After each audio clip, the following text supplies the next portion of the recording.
Battle for Mosul, Iraq Army mops up final is pockets.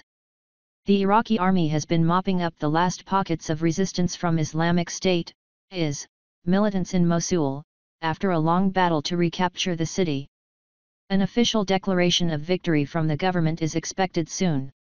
Iraqi forces, backed by US-led air strikes, have tried to retake the city since October 17 last year. IS seized Mosul in June 2014 before sweeping across much of Iraq's Sunni Arab heartland and proclaiming a caliphate straddling Iraq and Syria.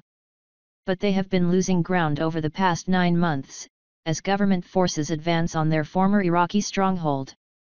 Kurdish Peshmerga fighters, Sunni Arab tribesmen and Shia militiamen, supported by US-led coalition warplanes and military advisors, have been involved in the battle. On Saturday the jihadists were desperately holding out in a tiny area near the old city. State television said troops had expected to take full control within hours. At the scene, quiet after the storm. Jonathan Bale, BBC Defense correspondent, Mosul. After months of intense fighting that's gutted the city, the sound of gunfire is more sporadic. Coalition warplanes are still flying overhead, but there's a lull in the bombardment.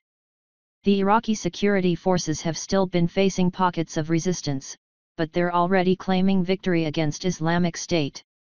That's not yet been confirmed by the Iraqi government or the US-led coalition, but an announcement is expected soon.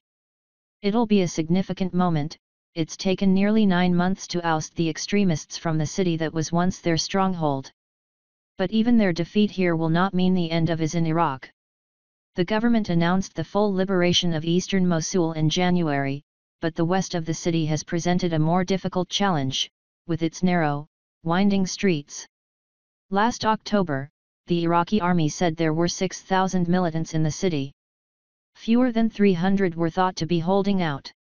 Some 900,000 people have been displaced from the city since 2014, about half the pre-war population aid organizations say. Last month, Iraqi Prime Minister Haider al-Abadi said the destruction of the ancient mosque in the city of Mosul was an official declaration of defeat by IS.